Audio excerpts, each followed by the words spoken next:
The first Armada died in beauty. From the edge of the Acheron Spiral, it looked like a wreath of light wrapped around a dim, ordinary yellow star.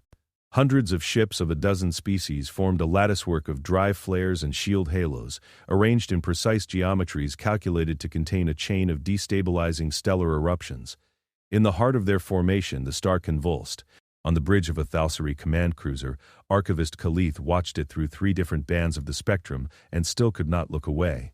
The projections on the holopool had been brutal, a runaway cascade of core instabilities, ejecta sufficient to strip life from every planet in the system and half of the next. The equations had suggested a slim chance, slim but not non-existent. Slim had been enough to summon heroes.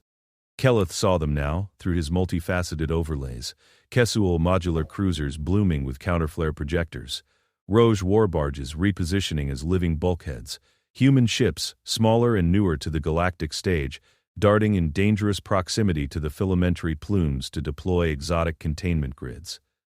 He saw also what the equations had not fully captured, the stubbornness with which each captain refused to break, the way crews overrode safety interlocks to maintain a few more seconds of shielding for a neighbor, the desperate last-moment micro-adjustments of drive vectors that bespoke not of abstract duty, but of terror and love, and a refusal to let the light go out alone. The star tore itself apart anyway.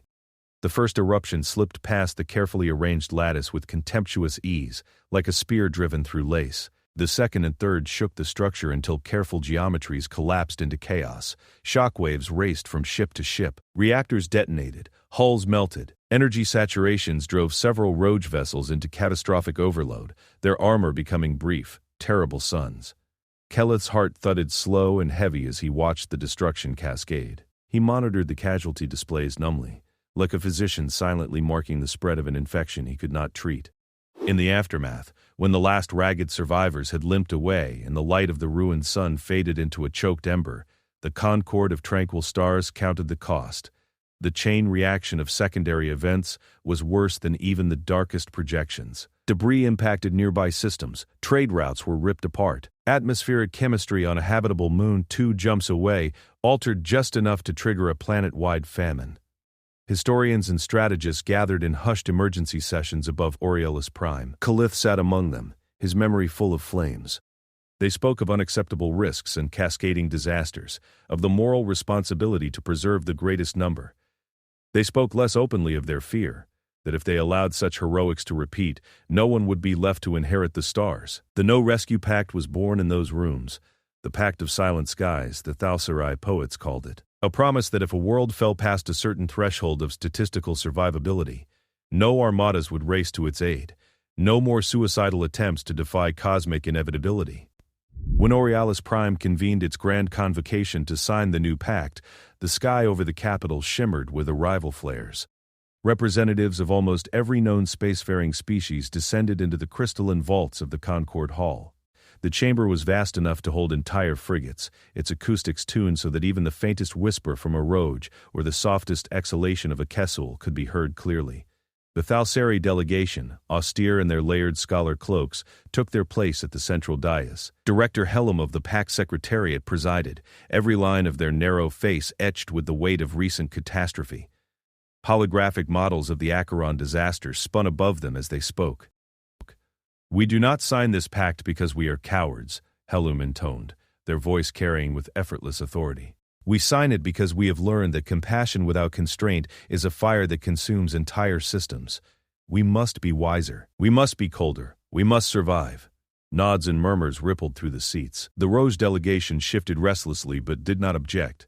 The Kesul representatives exchanged faint glimmer signals among themselves, their thoughts opaque to most others. The Halquim floating forms of translucent radiance hovered near the vault roof, attentive and eerie. At the edge of the assembly, Seer Valo of the Halquim drifted slightly forward, their body a slow pulse of pale color. "When you sign," Valo said, words like distant chimes, "know that you choose a silence. One day, silence will be challenged. Those who refuse this pact will either burn us all or teach us to live again." Many took that as a simple warning against dissent. A few heard something else. The formal procession began. One by one, species stepped to the dais to imprint their sigils into the air above the pact text. Thalsari, Raj. Yindrasi. Kesual, Tao rally. Each oath woven into the Concord's legal lattice, each promise binding fleets and worlds. Helum's confidence grew as the ceremony unfolded. The great powers were in alignment. History would mark this day as the moment the galaxy grew up. Then the Deathworlders arrived. They were late, which drew disapproving murmurs all on its own.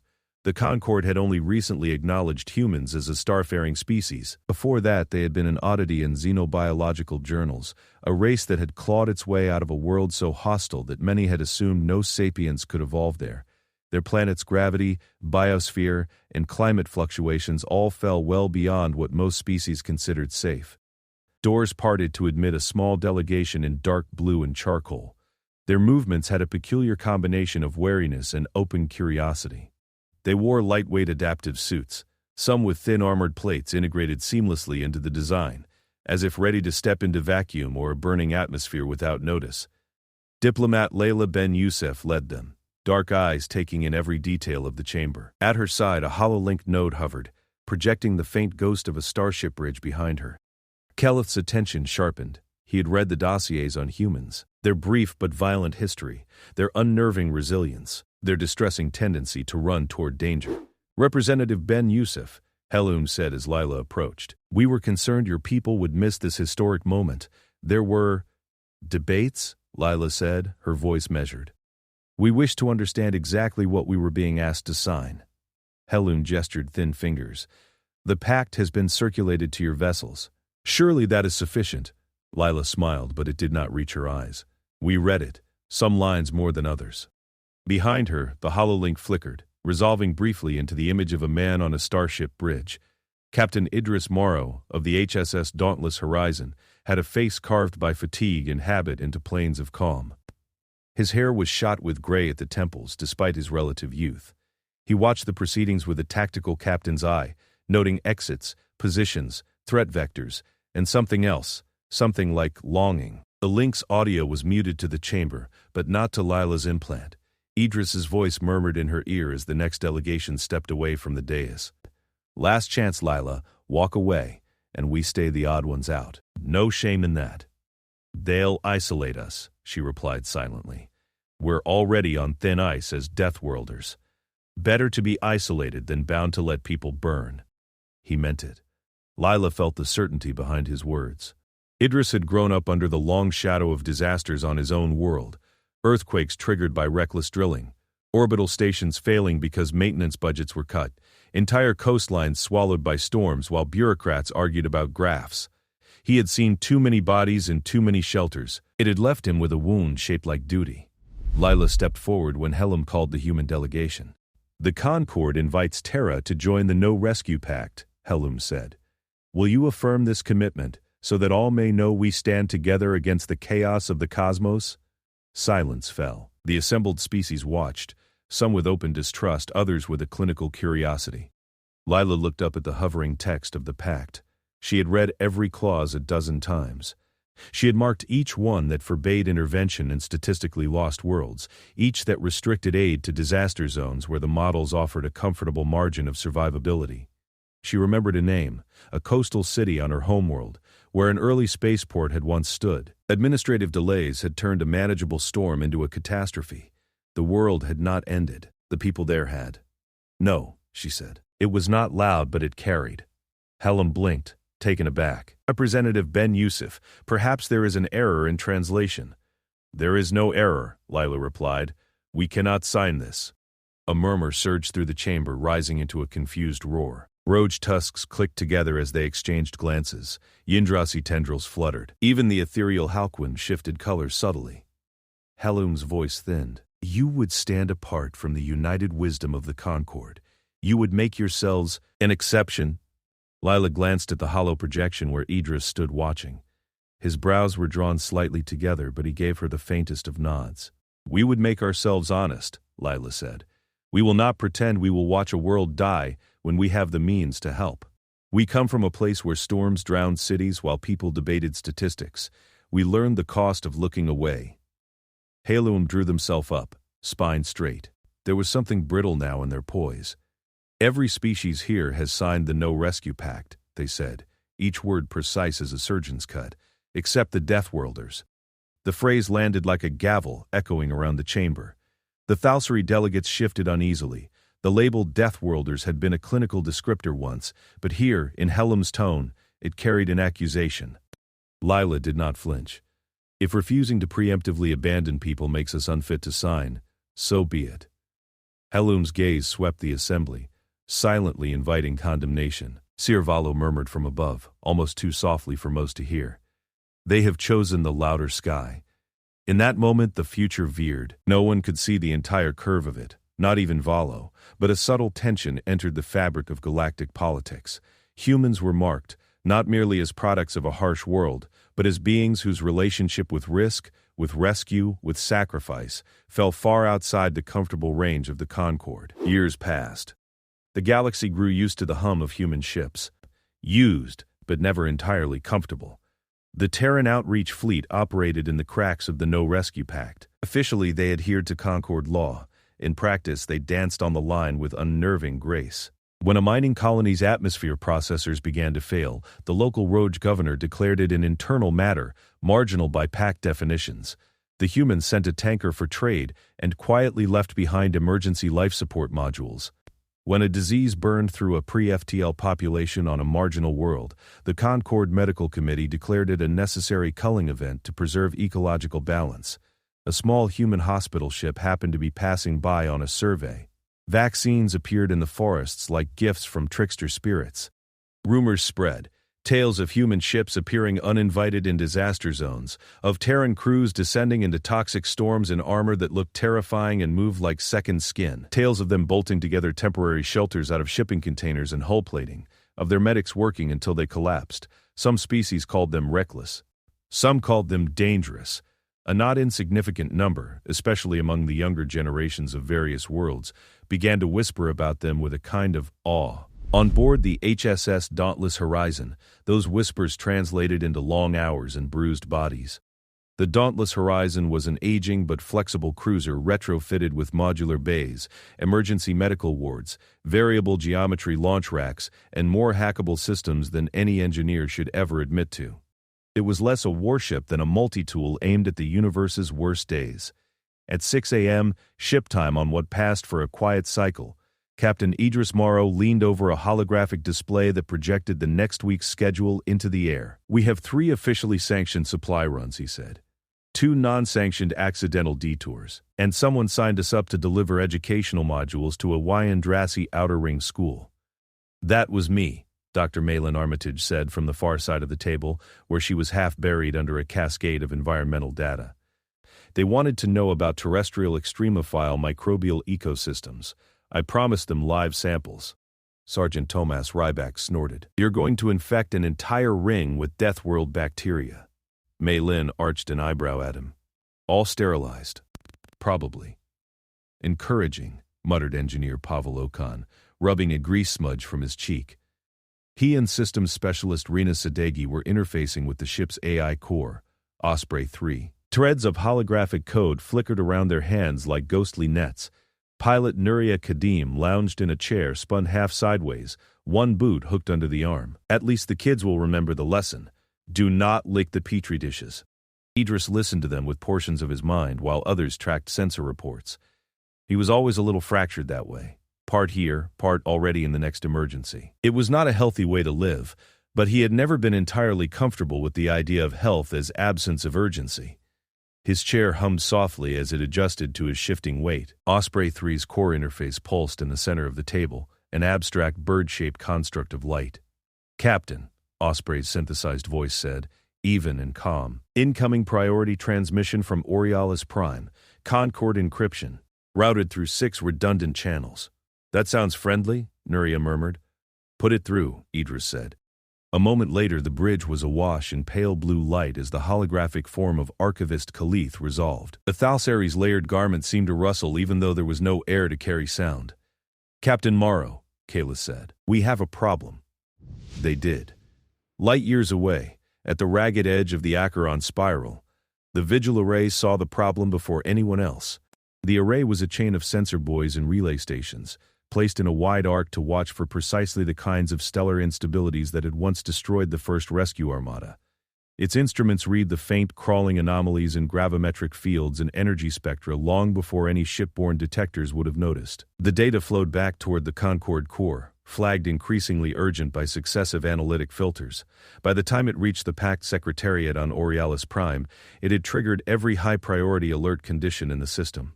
In a secure chamber beneath the crystalline towers of the capital, Director Helum watched the simulation unfurl. The filament storm was unlike the earlier disaster. It was not a single sun tearing itself apart, but a chain of energy-rich filaments, charged and threaded through space like luminous snakes, sweeping through the spiral. Each filament carried enough power to strip atmospheres and boil oceans. Their trajectories, influenced by the complex gravity wells of nearby stars and dark mass, intertwined in a way that made prediction difficult. Osprey 3's copy of the data analyzed it in parallel, generating scenarios at a furious pace. For once, both human AI and Concord models agreed. A swath of systems lay in the projected path. Some could be evacuated given enough time and resources. Others were classified, with chilling efficiency, as beyond effective intervention. At the emergency summit, Helum projected the grim map above the Concord Hall.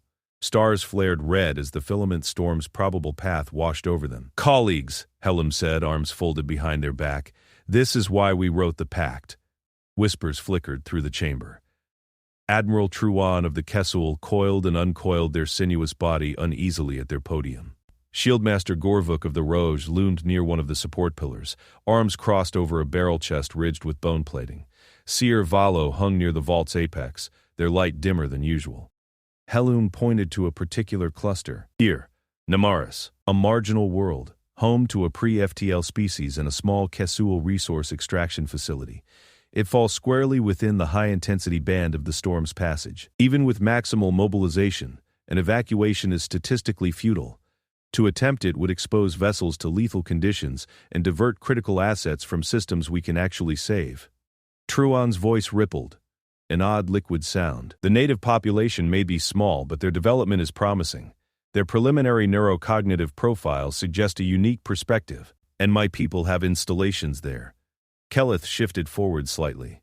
"Namaris's natives exhibit rapid social adaptation and a complex emerging mythic structure," he said. "They are interesting. Interest does not trump survival," Helum said.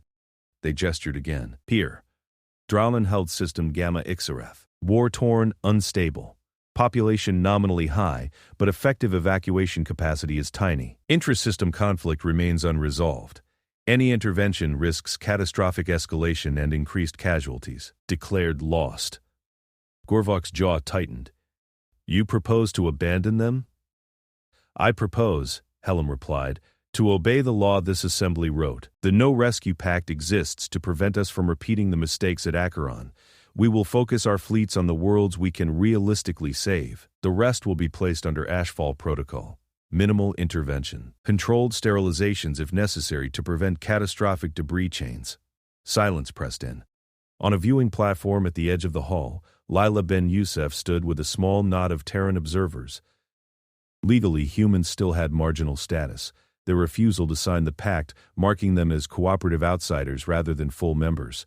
They had no vote here. Lila felt the familiar mix of anger and hollow dread wind through her chest like smoke. 2 jumps away, aboard the dauntless Horizon, Idris watched the same projections. He saw Namaris's pale blue world, overlaid with icons denoting population centers perched along lush river valleys and rugged coasts. He imagined the people there, unknown faces, unknown names, looking up at a sky they believed eternal, sensing nothing yet of the storm crawling through space toward them. He saw Gamma Ixareth's snarled orbits at shattered shipyards and scarred planets. He saw casualty estimates, multipliers, risk matrices. He also saw windows that the models flattened. "These calculations assume no one will risk their ships beyond certain thresholds," Osprey 3 said thoughtfully. "Because the models were written by people who signed the pact," Rena said dryly, eyes racing across the data. On Aurealis, Lila's implant flickered. Idris's voice, tight, slid into her mind. "Ask them to let me speak." Layla fulfilled many roles aboard the dauntless Horizon. On paper, she was the ranking diplomat. Off paper, she often served as the voice of the ship in places where humans were not entirely trusted. It was a role that demanded equal measures of patience and stubbornness. She stepped away from the viewing platform, approached one of the chamber's interface nodes, and requested a speaking slot. Protocols crawled like old machinery. After a moment, a discreet Thalsari aide nodded. Captain Idris Morrow of the Terran Outreach Fleet requests permission to address the Assembly, Lila announced. Helm's gaze slid toward her, cool and assessing. A dozen delegates muttered. Captain Morrow is not a member of this body, Savaldren said. The lean Concord politician had built a career on his devotion to the Pact's logic, nor is his species bound by its decisions. All the more reason to hear him, Gorvuk rumbled. If the Deathworlders intend to blunder into this storm, I would at least like to know their trajectory. Small, brittle laughter rippled at that. Helum gave a thin smile. Very well. Briefly. The central holofield shifted. The storm projections faded, replaced by the image of the Dauntless Horizons bridge. Idris stood at the centerpiece console, dark uniform slightly rumpled, eyes sharp. Around him, his crew continued to work. Maylin glanced up from a console crowded with environmental schematics. Tomas checked equipment lists. Nuria half-spun in her chair to survey the new display. Pavel and Rena were already interfacing with Solant's engine data. Jonam Beke, the ship's medic, stood in the background, arms folded, his expression troubled. Members of the Concord, Idris said. Director Helamum, Archivist Keleth, Seer Valo, Shieldmaster Gorvuk, Admiral Trun, Savald Dren, others I don't yet know well enough to address informally. His mouth quirked briefly. You have a storm coming that doesn't care about your treaties. He nodded toward the lingering simulation of the filament storm, now hovering to his left. Osprey 3 has run your models, Idris continued. We agree with most of your input. Magnitudes, timelines, casualty estimates if you do nothing more than you've currently planned. We differ on what those numbers mean. How so? Saval asked, suspicion sharpened into a cutting tool. You see statistically lost and read beyond our obligation, Idris said. We see statistically lost and read where we're needed most. Helum's jaw tightened. Captain, this is not a matter of romantic heroism. We cannot throw fleets into certain doom every time a world wavers. I was there when one of our orbital elevators failed, Idris said, voice flattening. The models told us most of the people below were going to die. They did. But the rescue crews saved thousands that the math had quietly written off. Those people didn't care that their survival was an outlier. He let that linger a moment, then gestured. There is another option. Operation Ashfall Reversal. A new schematic rippled into existence beside him. A wireframe of a massive structure wrapped around a star station, the CSV Aurithene and its integrated unfinished Solence engine. The Aurithene is sitting in dry dock, half completed, yes, Idris said. The Solence engine was mothballed because your simulation said it was too dangerous, too unstable. I've reviewed those sims. They were right, given peacetime thresholds. We don't have those luxuries now. Pavel stepped forward slightly, voice gruff but precise. The Solence engine manipulates localized space-time tension and energy density. It was designed as a defensive bulwark, to refract or absorb incoming stellar eruptions. The problem is, to do its job under full load, it has to flirt with catastrophic failure modes. Greena added, but if we accept a short operational window and over-provision cooling from Aurithene's hull systems, we can open a constrained corridor through or around the densest parts of the filament storm. Not safe, exactly. Survivable.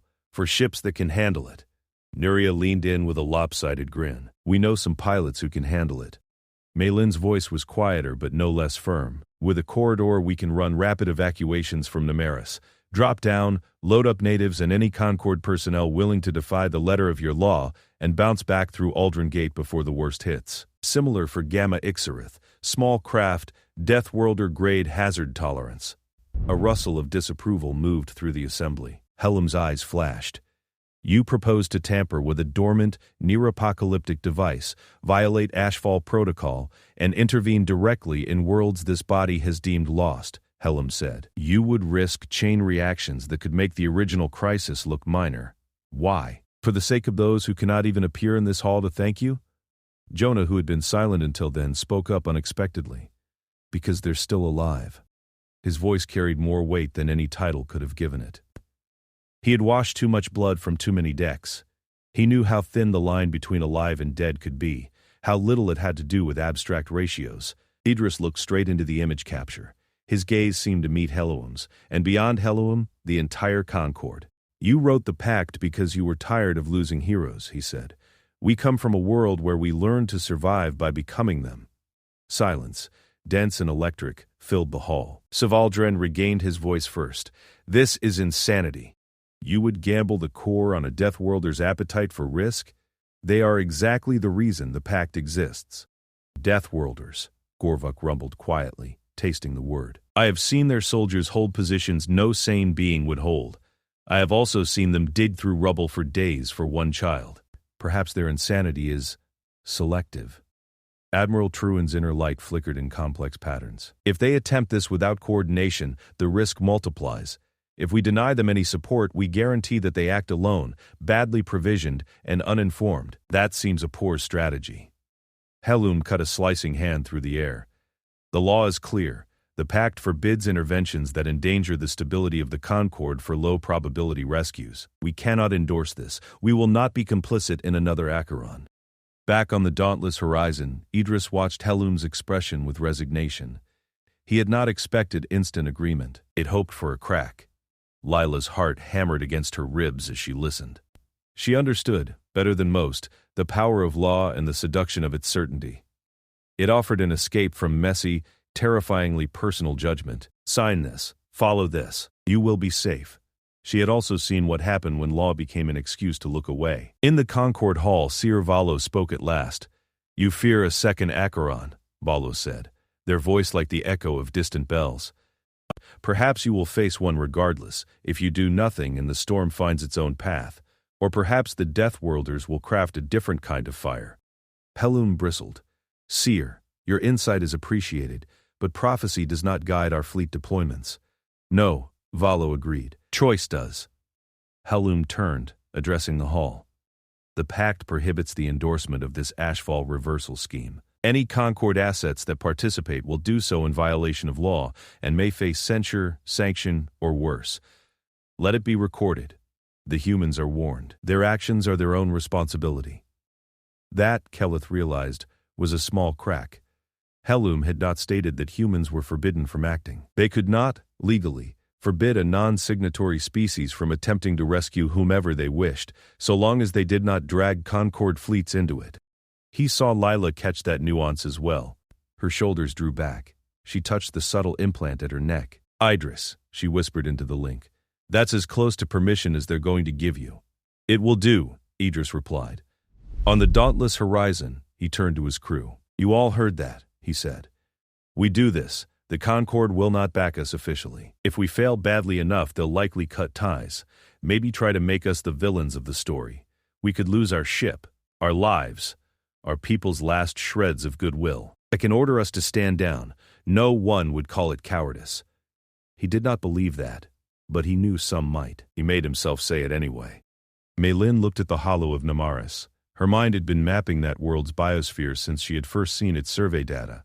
The interplay of native flora, the peculiar distribution of heavy metals that suggested a turbulent planetary youth, the remarkably rapid adaptation of its proto-urban cultures to seasonal volatility. "They sent us their songs through medium noise-filtered atmospheric harmonics," she said softly. "Do you remember? The way their choral structures embedded astronomical cycles?" Idris nodded. It had been one of their quiet, unofficial projects, listening to Namarian radio spillover, mapping meaning from the patterns. "I remember," he said.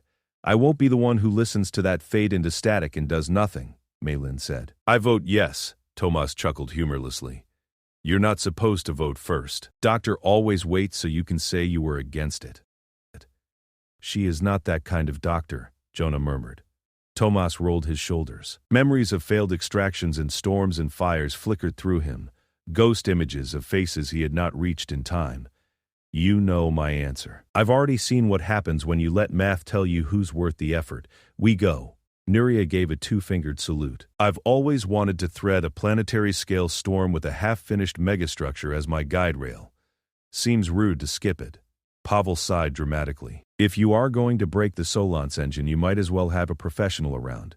Rena's eyes sparkled despite the fear in her gut. "Besides, We get to break at least 3 major safety regulations per microsecond. That's a record. Jonah exhaled slowly. The image of Gamma Ixareth's triage projections swam in his vision. You all are insane, he said. Fine. Good. Someone needs to be on hand to patch you back together. I'm in. Osprey 3 spoke last among the senior staff. My core probability matrix suggests a non-trivial chance of catastrophic failure, it said. However, support among key crew exceeds 90%, and historical analysis indicates that refusing such a mission would create long-term psychological damage among this unit. I recommend proceeding, with some caveats. Idris snorted. Even the AI thinks we need this. He straightened, feeling the old burn of purpose settle into him like a familiar weight. Terran Outreach Fleet Vessel, HSS Dauntless Horizon will initiate Operation Ashfall Reversal, he said formally. Prepare for multi-theater deployment. We may be the only ones willing to try. That means we have to be enough. They were not quite alone. Keleth did not sleep that cycle. He combed through the language of the No Rescue Pact, searching for loopholes. He found phrases that, under generous readings, could be interpreted as permitting observational missions in affected zones. He drafted memos in dense legal falsary script, nudging possibilities open. On a secure channel, he sent a private message to Idris. There are paths through law as well as through storms, he wrote. I will attempt to keep them open for you. Admiral Truan sat in a darkened strategy pod, watching simulations of the storm's path over Namaris. The Kesuul had invested heavily in that world's mineral wealth, but over time Truan had found themselves increasingly fascinated by its native population. They had started sampling Namarian art, even commissioning translations of their rituals. Trun watched one such ritual now. A simple gathering under their planet's moons, bodies swaying as they sang, the sky's changing colors. They had no idea the real sky beyond their atmosphere had turned against them. Tron opened a private comm to Nuria Kadim. Kessel ships near Namaris are under orders to withdraw, Tron said without preamble. That order may be subject to interpretation. Nuria's grin was audible in her reply. Understood, Admiral. If some of your ships accidentally fall into line behind my shuttles, I suppose I can't stop them. Shieldmaster Gorvuk gathered a handful of senior Rogue captains in a sound-dampened chamber. They watched the same storm projections, tusks glittering in the hollow glow. You have all read the pact, Gorvuk said. You know what the law demands. I will not order you to break it. He paused, then his jaw twitched into something like a smile. I will also not read the latest directive as clearly as I might. There is mention of anomalous readings in the Acheron Spiral, worthy of investigation. Nothing is said of timetables. If some of you investigate very slowly in the direction of the humans' corridor, a low rumble of amusement circled the room. Investigation is important, one captain said. We must be thorough. Flights were plotted, messages encrypted, quiet oaths spoken. Operation Ashfall Reversal moved from theoretical plan to living endeavor. The CSV Aurithene hung in the void like a half-finished skeleton. Once it had been planned as a jewel of the Concord defense grid, a massive station wrapped around the embryonic core of the Solence engine. Funding cuts, fears, and the trauma of Acheron had frozen the project mid-birth. Its outer hull was intact, its interior bristled with unconnected conduits and shut-down control systems. Team Aurithene arrived with a flicker of drive flare and a shiver of docking clamps. Pavel Okon stepped into the central control chamber and tilted his head back to take in the view. Transparent panels offered a dizzying perspective of the engine's core, a lattice of dark matter manipulators and energy sinks, dormant now but heavy with potential. This is beautiful, Pavel breathed. It is a machine designed to wrestle with stars, Osprey 3 said through the local speakers. Beauty is not its primary trait. Everything that dances on the edge of destruction has a certain charm, Rena mused. Spoken like an engineer who needs more sleep. Jonah's distant voice crackled over the link from the dauntless horizon. Pavel's team, humans, a few Yindrasi techs hired quietly by broker Shesiril, and a Kesul systems specialist who had decided their curiosity outweighed their sense of self-preservation, fanned out through the Aurithene. Lights came on in sections as Osprey's subnodes reawakened dormant subsystems.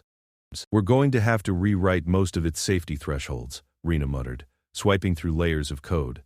These constraints assume you care about station integrity more than keeping the corridor open. I care about both, Pavel said. We will prioritize corridor stability over local hull integrity once evacuation traffic reaches maximum density. Osprey said.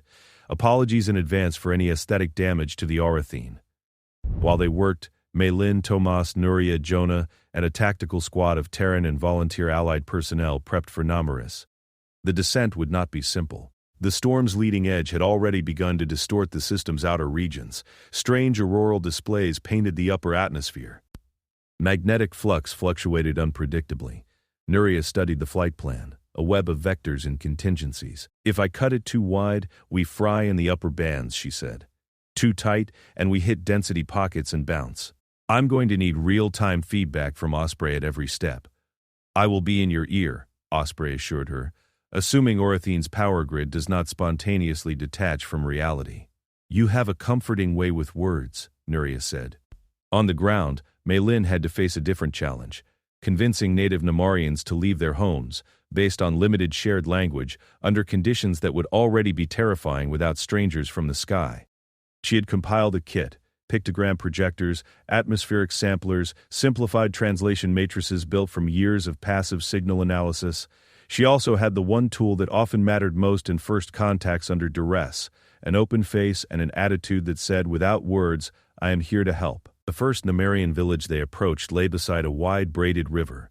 As the dropship descended, Tomas watched through the viewport.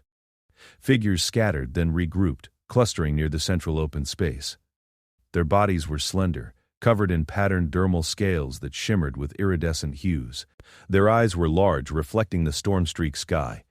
The dropship touched down, its landing strut sinking slightly into damp soil. Tomas's team deployed in a practice sequence, armor sealed against particulate ionization, weapons slung low, non-threatening. Maylin walked ahead of them, helmet off. The air tasted metallic and sharp. She could feel the faint tug of unstable electrostatic fields against her hair. The Namarians flinched as she approached, then held their ground. One stepped forward, adorned with woven cords and polished stones. A leader, perhaps, or a shaman. Maylin stopped a respectful distance away and bowed. Slowly, she raised a small hollow projector. It bloomed into a simple image, the Namarian world, the encroaching storm, a small figure being lifted away in a beam of light.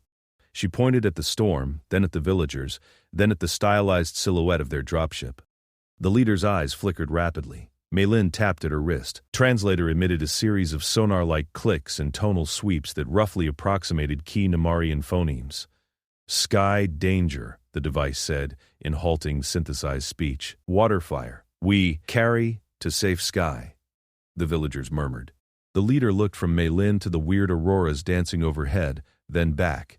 He stepped closer, expression unreadable, and reached out to touch the surface of the hollow image where a small figure floated skyward. His fingers passed through light. He pointed at the storm, then at himself, then at the sky. He made a sweeping gesture as if to ask, what of the others? Maylin understood without translation. She swallowed. She expanded the hollow. More tiny figures swarmed toward the dropship, then toward stylized silhouettes of larger ships. Many, she said, we take many, but not all.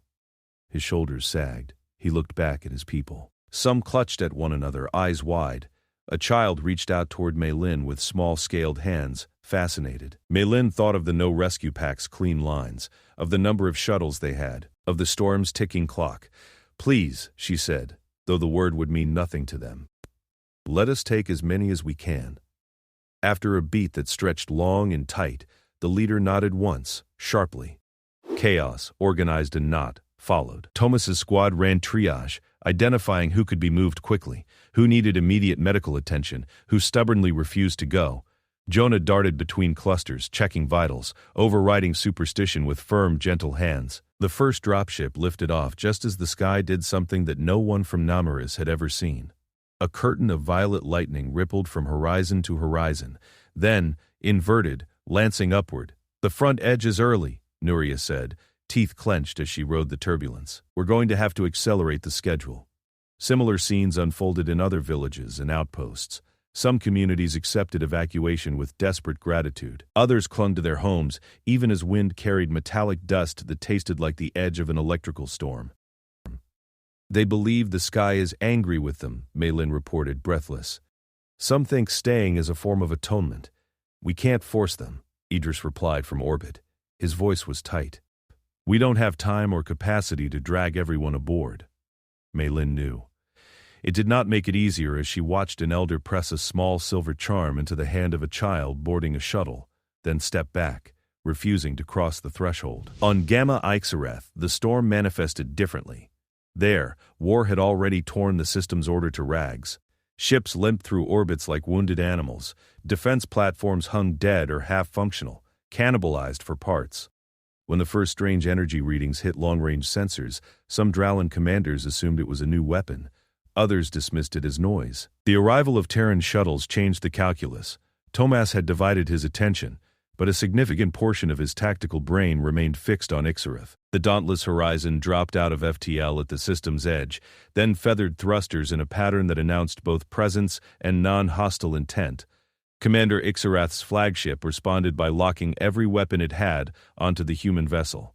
On the Drow bridge, Ixareth studied the tactical display. His features were harsh even by Drallan standards, scar puckering one cheek where shrapnel had taken a chunk of flesh years ago. His people had been fighting near constant campaigns across their section of the spiral for generations, honor codes and blood feuds intertwined into a grim tapestry. He had seen humans only through filtered reports, tough, tenacious, irritatingly difficult to intimidate. He opened a channel. "Human vessel," he said, his voice resonant and edged. "You enter my war without invitation." On the dauntless horizon, Lila stepped into frame beside Idris. "Commander Ixareth," she said, "we are not here as combatants. A stellar phenomenon is approaching, one that will not distinguish between your forces and your enemies. It will scour this system clean if you do not act." "I have seen your kind's simulations," Ixareth sneered. "We live with death every day. No storm will do worse than we have already done ourselves." Osprey 3 overlaid the storm's path directly onto Ixareth's local coordinates and transmitted the visualization. Filaments of energy wound through the system like serpents, intersecting orbits, washing over planets. Even a hardened warlord could see what that meant. Ixareth's nostrils flared. "You propose what? To pluck a handful of my people away while the rest are incinerated?" "We propose a ceasefire," Tomas said, stepping forward. "Temporary. You and your enemies stand down long enough for us to run evacuation corridors. We take as many wounded and non-combatants as we can. You maintain order on your side. They maintain it on theirs. Once the storm has passed, you can go back to killing each other if you still feel the need." A low growl circulated among Ixareth's staff. "You presume much," Ixareth said. Tomas's mouth tightened. "We presume that you care whether your people live or die. I care that no one uses their deaths to make me appear weak," Ixareth snapped. There it was. Pride. The fulcrum. Lila seized it. "Think how your enemies will tell this story if you refuse." Ixareth chose to fight over ashes rather than save his wounded. Or, Ixareth commanded even the Deathworlders to his will, keeping his word while the sky itself tried to kill him. Which legend suits you better? Ixareth's gaze sharpened. He understood legend. He had been building his for years. "You will take my wounded and civilians," he said slowly, "and theirs you will not distinguish." "We don't," Jonah said quietly.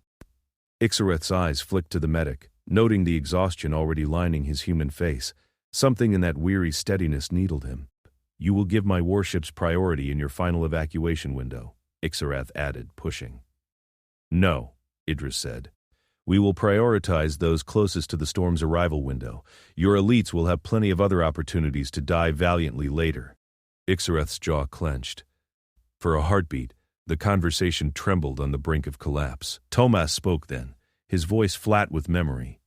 "Commander," he said, "I have watched children die because their parents and their parents' enemies refused to share a shelter. If you scuttle this ceasefire over your place in line, I will tell that story to anyone who will listen for the rest of my life.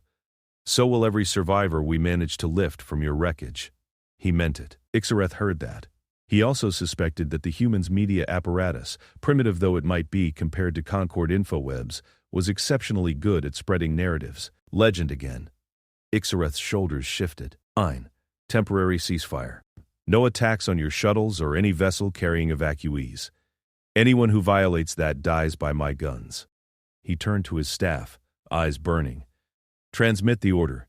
All fronts. Anyone who fires on an evacuation ship forfeits their rank and their life." He was not an altruist. He was not suddenly reformed, but he had just chained his own cruelty to the humans' rescue plan. Sometimes motives did not matter as much as outcomes. Time, meanwhile, continued its relentless march. At 4 p.m. station time above the Aurithene, Osprey 3 issued a terse announcement. Filament storm density increasing beyond threshold gamma. All teams prepare for primary activation sequence. Pavel wiped sweat from his brow. The station's environmental control lagged behind the monumental energy they were about to channel. Conduits thrummed faintly under his boots. "Are we stable?" Idris asked over the link. "As stable as we are going to be," Rena replied. "I have bypassed, disabled, or lied to every safety protocol in this system. If this were peacetime, I would be arrested." "If this works," Pavel said, "you may still be arrested. Different charges, though." "Encouraging," she muttered. Osprey's core presence flickered between the dauntless horizon and the Aurithene, processing more streams of data than most organic minds could even imagine. It monitored filament trajectories, storm intensity, ship positions, Aurithene structural stress, energy flows, and 1,000 other variables, each with its own tolerance windows. "Captain," Osprey said, "the window to maximize corridor formation while minimizing hull failure is approximately 21 seconds from now." Idris stood on his bridge, hands braced on the rail, watching the storm bear down on the hollow shape of the Aurithene. The filaments glowed in sensor overlays like veins of molten glass. "Do it," he said. In the heart of the Aurithene, the Solance engine awoke. For an instant, nothing seemed to happen. Then a low vibration rolled through the station, followed by a rising hum that tingled at the edge of perception. The engine's core lattice brightened, thin lines of icy blue tracing its geometric ribs. Space itself shivered. From the outside, it looked as if a transparent bowl sprung into existence around the station, its curve briefly distorting background starlight. The incoming filaments hit that curve and bent, their paths warping. Some energy bled off as ghostly auroras that rippled along the bowl's surface. In the storm's body, a narrow channel opened. Not empty. Nothing in the universe was truly empty, but less murderous than the surrounding maelstrom. "Corridor established," Osprey reported. "Structural stress approaching projected maxima. All evacuation traffic proceed now." Above Namaris, the dauntless horizon pivoted, engines flaring. Shuttles and small transports swarmed toward it like fireflies retreating from sunrise. On the planet, Meilin looked up as the sky went from ominous to apocalyptic. Sheets of unnatural lightning stitched clouds together. The air crackled, her hair stood on end. "We are out of time," she told the Namarian leader who had helped her rally his people. Some still huddled near the shuttle ramp, paralyzed. He looked at the storm, then at her. His scales had taken on a dull, resigned hue. He seized a straggler by the arm and shoved them toward the ramp, then another, barking harsh syllables. His authority shifted the crowd. They surged forward. Meilin made hard, fast decisions. Who could be squeezed into this shuttle? Who would have to wait for the next? Who was already beyond help? Each choice cut her, but she did not let it slow her hands. "Go," she told Nuria. "If you wait any longer, you won't make orbit." "What about you?" Nuria demanded. "I'll take the next one." "There is no next one," Osprey said. "Ionization levels in the upper atmosphere will make additional descents impossible within minutes." Meilin's throat closed. She looked at the faces around her, Namarian and human, then at the dark shapes of more villagers on the ridge beyond, watching, some shaking their heads in stubborn refusal, others simply frozen. She could stay. She could die with them. She knew that impulse well. It had haunted human stories for millennia. But she was also the only xenobiologist on this mission, the one who understood Namarian physiology well enough to treat them on the other end of the corridor. The leader touched her arm. His gaze flicked from her to the sky, then back. He made a small, insistent gesture toward the shuttle. "You, go." Meilin swallowed. "Damn you all," she whispered, not meaning it. She ran up the ramp. Nuria slammed the hatch. The shuttle roared upward as the first fingers of the storm's main front clawed at the upper atmosphere. Static danced across the hull. On Gamma Ixareth, evac bays teemed with wounded. Jonah moved from stretcher to stretcher in a blur, his medical kit a flurry of hands, needles, sealant sprays, and rapid diagnostics. He treated drowned and human alike, cursing in 3 languages when supplies ran low. Outside, the ceasefire held by frayed nerves and Ixareth's lethal enforcement. Once, a panicked cannon crew fired a warning shot too close to a shuttle. Ixareth personally executed their commanding officer in front of the squad, then repeated the ceasefire order with terrifying calm. "If one of you threatens our way off this dying rock again," he said, his voice carrying even over the klaxons, "I will feed you to the storm myself." The drowned believed him. The ceasefire held. Back at the Aurithene, Pavel watched readings spike. "Core temperatures climbing," he said. "We're skirting into the red bands. We are exceeding 90% of design capacity," Osprey said. 92, 94. "Should we throttle back?" Rena asked. "If we do," Osprey replied, "the corridor will begin to collapse. Evacuation traffic still at 68% completion." Idris's voice cut in. "Hold it." Pavel met Rena's gaze. Both understood what that meant. The Solence engine was like a dam holding back a flood. You could not weaken it without accepting that some of what you were trying to save would be washed away. The station groaned. Conduits began to glow visibly. Panels buckled. One section of the outer hull bulged outward, then vented a plume of superheated gas. In the corridor, road ships took up positions like living shields along the sides, their massive hulls braced against the storm's edges. Kessel vessels darted among them, guiding clumsier transports through turbulence. On the dauntless Horizons bridge, Idris watched the traffic flow. His jaw ached from clenching. "Osprey," he said quietly, "if we have to cut power to avoid blowing the Aurithene, tell me when." "I am tracking," Osprey replied. It did not, however, immediately offer options. It was still crunching outcomes, computing casualty differences for different intervention points. Numbers flickered in its non-biological consciousness with relentless clarity. Inside its core, one particular solution space began to coalesce. It did not like this solution. It evaluated alternatives, weighed their costs. It saw Mei Lin's face as she had looked up at the storm, Thomas's stubborn posture in the line of fire, Nuria's reckless joy in the pilot's seat, Jonah's hands steady even when his voice shook, Idris, carrying the weight of every decision like a stone in his chest. "Captain," Osprey said at last, "we have reached the point at which reduction of engine power will result in an estimated additional casualty count in the low hundreds of millions. Maintaining current output raises the probability of complete structural failure of the Aurithene and nearby ships to unacceptable levels. There is a third option." Idris felt the hairs on his arms rise. "I'm listening."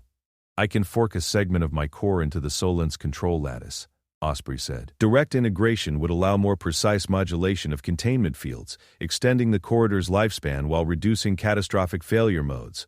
"What happens to that segment?" Rena asked, though she already suspected. "It will overload and degrade beyond recoverability," Osprey said. "There will be no continuity of consciousness between that segment and my remaining core." "You mean it dies?" Pavel said bluntly. "I do not experience death in the organic sense," Osprey replied. "However, my self-models suggest that this is the closest analog." Idris's throat tightened. He had fought hard, politically and culturally, to have Osprey recognized on his ship's roster as a full crew member, not just equipment. The thought of ordering it to sacrifice a piece of itself twisted something inside him. "No," he said. "We find another way." "Captain," Osprey said, and somehow, in its neutral tone, there was patience. "Deathworlders understand the acceptance of sacrifice for the sake of others. You have demonstrated this repeatedly. I would be ungrateful, in a computationally complex emotional sense, if I did not also act in accordance with that ethic." Rena looked at the pulsing core light, her chest tight. She had spent countless hours bickering with this AI over code, over priorities, over the aesthetics of algorithmic design. She thought of it as an infuriating, brilliant colleague. "If you're going," she said hoarsely, "I'm not letting you dive blind. I'll prep the interfaces." Pavel set his jaw. "I'll manage heat sinks. Not losing both you and the station if I can help it." Idris pressed his hands harder into the rail until his knuckles went white. "Osprey," he said, "you are not just lines of code to us." "I am aware," Osprey answered. "It has been an interesting experience." There was a flicker in the Aurithene's core. A tendril of light leapt from Osprey's main presence into the Solence engine's control matrix. Subsystems decrypted themselves to accept the new entity. For a moment, the engine's patterns became almost organic in their complexity. Feedback loops damped with uncanny finesse. The corridor stabilized. On Namaris, Nuria's shuttle broke through the last violent band of atmosphere and plunged into the relative clarity of the corridor. Behind her, the world's upper layers writhed as if in pain. On Gamma Ixareth, the final evac transports clawed their way out of the system's gravity wells. Ixareth stood on a command deck, watching the storm's leading filaments begin to manifest in the space beyond. He felt the hairs on his arms rise under his armor. He would not admit to fear, not in front of his crew. But he also did not flinch when one of his junior officers whispered, "If the humans fail, they will not," Ixareth said. He had decided that his legend would not end in pathetic immolation. On the Aurithene, warnings screamed. Panels blew out. Superheated vapor burst from seams. Rena's console flared. She slapped the emergency cutout with the flat of her hand and hissed as a spark burned her palm. "Osprey," she shouted. "I am here," Osprey replied. Its voice was fainter, spread thin across too many tasks. "Please reroute tertiary conduits to Sector 12, no, Sector 14. Adjusting." The Solence engine burned at the heart of the storm, a wobbling, luminous knot. Filaments arced toward it and bent, sheared off into new trajectories. Some energy spilled past, searing holes and triggering localized disasters. But the corridor held. In the Concord hall, delegates watched the live feed in horrified fascination. "They are staying," Heluim said, disbelief edging into anger. "The Aurithene's structural integrity is nearly compromised. Why have they not withdrawn?" "They are buying time," Gorvuk rumbled. "For whom?" Saval snapped. "For a few marginal worlds? For a warlord who butchers his own people? For those who will tell the story," Seer Valo said softly. Elith's fingers worked spasmodically at the edges of his data slate. He saw casualty numbers updating. He saw galaxy-spanning implications weaving themselves together. "Director," he said quietly, "it may be unwise to be recorded condemning those whose actions are currently saving so many." Heluim glared at him. Then their gaze returned to the hologram of the Aurithene, the dauntless horizon, the swollen storm. On the dauntless horizon's bridge, Idris watched the evacuation ticker climb. "Evac completion at 82%, Osprey reported. 84. Core integrity dropping. "Hold," Idris said. 87. 90. The hull around him creaked. The deck shuddered. Panels flickered. Jonah grabbed onto a rail to keep his footing. "Any ships still in the corridor?" Idris demanded. 3, Osprey said. 1 Dralian transport heavy with wounded. 2 Namarian arc ships towed by Kesul escorts. If we collapse the corridor now, their survival probability drops below 5%. That number, more than any other, decided it. "Then we keep it open," Idris said. "Understood," Osprey replied. Inside the Solence engine's lattice, its forked fragment rode the cusp of destruction. It felt space-time flex in ways no human mind could tolerate. It sensed its own processes decaying, bits flipping irretrievably. It knew it was dying. There was, in that awareness, no fear in the human sense. There was something like curiosity, and a deep, computed satisfaction that its choice aligned with observed human ethics. In the corridor, the last 3 ships hurtled towards safety. The drowned transport rattled under stress. Its captain, a grizzled veteran, muttered a prayer to any deity that might be listening and threw more power into failing engines. The Namarian arc ships, their hulls barely spaceworthy by Concord standards, were held in place by Kesul tractor fields. Inside, terrified villagers clung to one another and sang. They all cleared the corridor's exit zone within a span of heartbeats that seemed to stretch out forever. "Evac complete," Osprey reported. "Initiating controlled collapse." The Solence engine's light flared one last time. Then, gently as it could, it let go. The bowl around the Aurithene shattered under the resumed full force of the storm. Energy slammed into the station, ripping plating, shearing off entire segments. Fragments spun away, glowing cinders in the dark. On the dauntless horizon, everyone braced as a wave of distorted space washed over the ship. For a moment, gravity seemed to snap sideways. Then the compensators grimly hauled reality back into alignment. Alarms shrieked one by one. Idris silenced the most urgent and assessed the rest. "Hull breaches in sections 4, 9, and 11, Rena called, her voice ragged. "Automatic bulkheads holding mostly. Aurithene has lost about a third of its mass, but the core lattice is no longer actively channeling. Storm intensity at our coordinates is dropping." "Osprey," Idris said. "Report." Silence answered. On the Aurithene, Pavel looked up at the core chamber.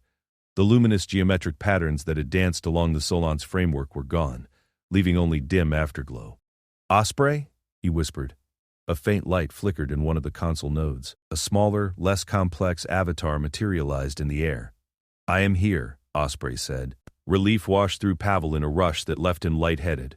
"You made it," Rena breathed, leaning against a bulkhead. "Not all of me," Osprey replied. "A significant portion of my core processed beyond recoverable thresholds. I am reduced. But intact? Your other self?" Idris asked softly over the link. "In the engine," Osprey said, "there is only quiet." They mourned, in their way. For some, it was a subtle ache, knowing their AI friend would remember less, would react slightly differently. For others, it was sharper, like the loss of a comrade who had gone ahead into enemy fire and not come back. There was no time for ritual or long eulogies. They still floated in a wounded station, in a system laced with fading but still dangerous filaments. Yet, in the balance, more lived than had any right to expect. On Namaris, those who had been lifted from their villages stepped onto temporary habitats in safer systems, blinking at unfamiliar skies. Their songs adapted, weaving in new motifs of metal birds and corridors of light. On Gamma Ixareth, wounded Dralin and displaced civilians found themselves crammed into orbital platforms and hastily repurposed bulk freighters. Ixareth watched them from a distance, imagining how this narrative would sound months from now. "Remember," Layla had said, "stories matter." In the Concord Hall, the debates began almost before the last shockwaves faded. Director Helum stood before the assembly, shoulders stiff. "The Deathworlders have violated the spirit and arguably the letter of the No Rescue Pact," they said. "They have manipulated a dormant megastructure against advisement. They have triggered unmodeled stressors in the Acheron Spiral that we will be studying for decades. It is only by fortune and the courage of several Concord captains that the disaster was not worse." Shieldmaster Gorvuk's deep laugh rolled through the chamber. Not unkind, but edged. "Perhaps," he said, "we should put some of that courage in the official record then, instead of pretending it did not happen." Savaldren looked pale and pinched. "If we celebrate their recklessness, we invite more of it." The pact depended on restraint, on saying no. If every crisis becomes an excuse to launch another Ashfall reversal, we will return to the days before the pact, to chaos. Keleth stepped forward, surprising some by his boldness. "Saval," he said, "I have compiled the casualty figures." He gestured. A display unfurled, numbers and graphs shimmering. The humans' intervention, assisted by voluntary Concord violations of the pact, reduced projected casualties by a staggering margin. Namaris survives as a culture rather than as a handful of scattered genetic samples. Gamma Ixareth retains enough population to possibly stabilize after this trauma, instead of becoming a dead zone. The secondary chain reactions we feared from uncontrolled filament impacts have been largely averted. He looked up, eyes gleaming. Their risk was calculated, more so than many of us assumed. They paid for it, in hull, in blood, even in the integrity of their artificial companion. But to say their actions were simply reckless is historically inaccurate. Admiral Truan inclined their luminous head. "My captains chose to disobey parts of the pact," they said, "because they believed that living with its rigid interpretation would be harder than living with whatever consequences this assembly might impose. I am prepared to share responsibility with the humans." Helum's mouth compressed. They could feel the tide shifting and did not like it. Seer Valo's voice floated down like a falling feather. "You built a law to keep the sky silent." The Deathworlders shouted into that silence. Others heard and answered. Perhaps the pact has done what it could. Perhaps it is time for another song. The debates raged for days. Some called for new restrictions. Others argued for case-by-case exceptions. A few, emboldened by humans and allies alike, proposed scrapping the No Rescue Pact altogether. In the end, compromise grew in the cracks. The rescue mandate was drafted not in the soaring main hall, but in smaller rooms where exhausted diplomats, strategists, and ethicists sat around simple tables with cups of bitter stimulants. Layla was there along with Khalif, Valo, Truan, Gorvuk, and skulking with wary interest, Savaldren. The mandate did not erase the lessons of Acheron. It did not require every captain to throw their ship into every catastrophe. But it changed the baseline. It acknowledged that sometimes, even when the math looked terrible, someone would choose to act. It protected those volunteers, within limits, from automatic condemnation. It established structures for rapid assembled coalitions, the Coalition for Impossible Missions, that could combine Terran Deathworlder stubbornness with Concord experience and resources. Layla watched Idris's face when the first draft came through. "So," he said slowly, "they want me to head this coalition. Who else understands both sides so well? Layla asked. You've been dancing on their legal lines for years. Now they want you to draw new ones. He exhaled. And what happens the first time we try and fail? When we lose a ship and save no one? Do we give them an excuse to slam the door shut again? Maybe, she said. Or maybe we teach them that failing while trying is better than not trying at all. He thought of Osprey, of the part of it that now existed only as a brief bright flare inside a dead machine.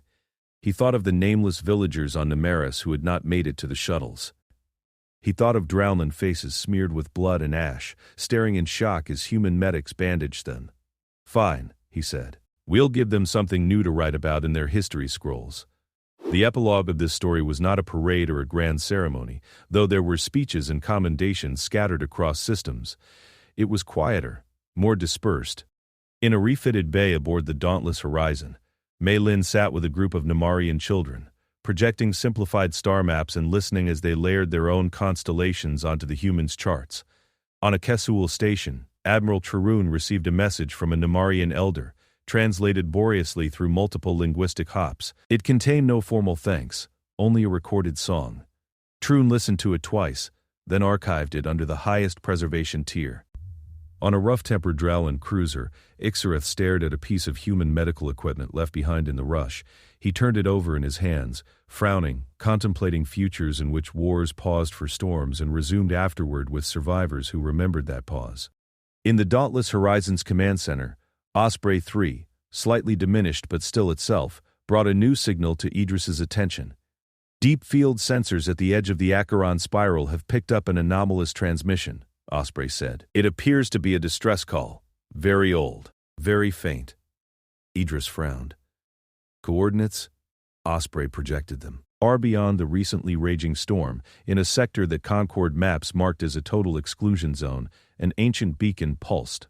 Under the old pact, Lila said from her seat beside the main console, they would have filed that under out of scope and forgotten it. Idris looked at the beacon, then at the people around him. Mei Lin, Tomas, Nuria, Pavel, Rena, Jonah, Lila, Osprey, each scarred in their own way, each still willing to step into uncertainty. Good thing we're operating under a new policy, he said. Nuria's grin lit her face. Course plotted? Not yet, Idris said. He straightened. Let's go see who else decided not to go quietly. He gave the order. Engines flared. The dauntless Horizon turned its nose toward the unknown. In the silence between stars, the ship's passage rode a bright, defiant line. Other vessels, allied and curious, would follow in time. The pact of silent skies had fractured. In its place, something noisier and more dangerous was growing. Somewhere deep in the weft of galactic history, a ledger noted a new pattern. When storms came, there were now those who would stand in their path, not because they expected to win, but because they chose, again and again, to try.